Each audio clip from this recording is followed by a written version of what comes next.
Hi guys, good afternoon, and welcome back once again to the EdWord. I'm your host Eddie, and in today's video I'll be discussing what I thought of the latest episode of the hit Amazon Prime series, The Boys. They're now releasing season 2 episodes on every Friday. Today we only got one episode, but I believe we're going to get at least the next 2 or 3 next Friday. But today we got one episode, but it was a good episode. Now before I begin, of course, please be warned, this is a spoiler, and I mean spoiler-filled episode review. So if you're not caught up on The Boys season 2 by the first 3 episodes or by this episode, you don't want to keep watching or listening, as I will be discussing spoilers. So you have been warned. That being said, let's jump right into it.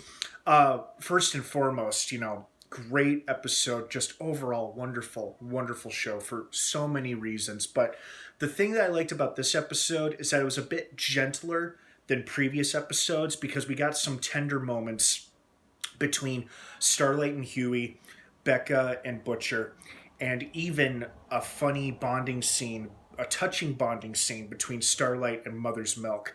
And that was pretty cool because those are two characters that have shared screen time together, but they've never really been in an intimate scene like that before, where they bond over, lost fathers and fond memory of their fathers associated with sugary treats. I thought that was a nice touch. It added a nice sentiment and level of humanity to what is a very, very dark show. But I enjoyed it all the same. And I also loved how they completely flipped that whole thing where, a female protagonist is in grief or in mourning and she's crying, and a nearby male protagonist who's a close friend of hers who obviously has a growing attraction to her goes out to comfort her by kissing her. And in most movies and shows, it turns into a full-on makeout session, if not love scene. But not this show. This show, they turn it on its head where he tries kissing her and she fucking pushes him back. She's like, no, I don't want that. Or it's like, I'm not feeling that right now. And I liked that. It was a refreshing change from that usual trope that you see in most movies and TV shows. And I'm sure they will eventually, come to love each other soon enough. But, she needs her time to mourn for her brother's loss. What I also liked about this episode is that they set us up for a new possible member of the Boys, with the dismissal of A-Train by both Homelander and Vought, but mostly Homelander. A-Train may find himself with a new group of, if not necessarily allies, maybe just like people with common interests. Because if he's interested in getting revenge on Homelander and the Seven for dismissing him because of his failing heart condition, then he may want to throw in with the Boys. Now, Huey might not be a fan of that at first, obviously given their history, but he could come around to it. As this show has shown us, this episode showed us that even characters with dark secrets and betrayal between them, mostly Starlight and Huey, and how they got back together, sort of, and then they didn't.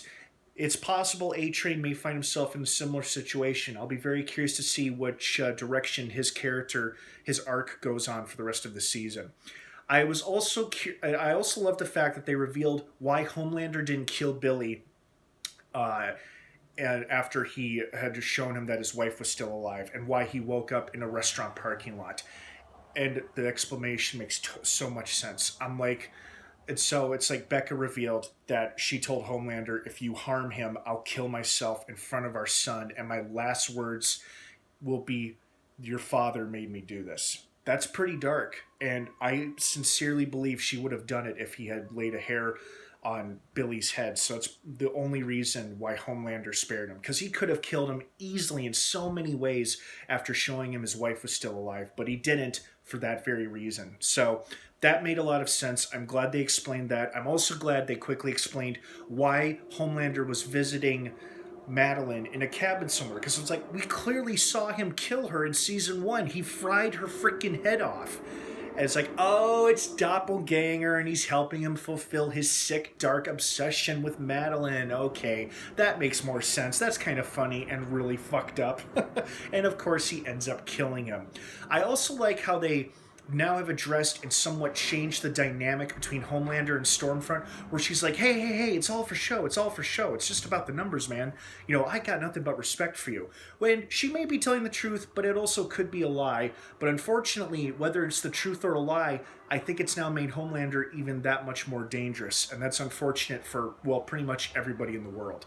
So yeah, good episode. I really enjoyed it. I liked the character moments, the tender character moments, and I'm looking forward to what's next. So I hope you guys enjoyed it too. What did you think? I want to hear your thoughts and your opinions down below in the comments section. New episodes drop every Friday on Amazon Prime. Check it out. It's such a great show. Have an awesome rest of your weekend, everybody. Thanks for watching. And of course, until next time, may the force be with you.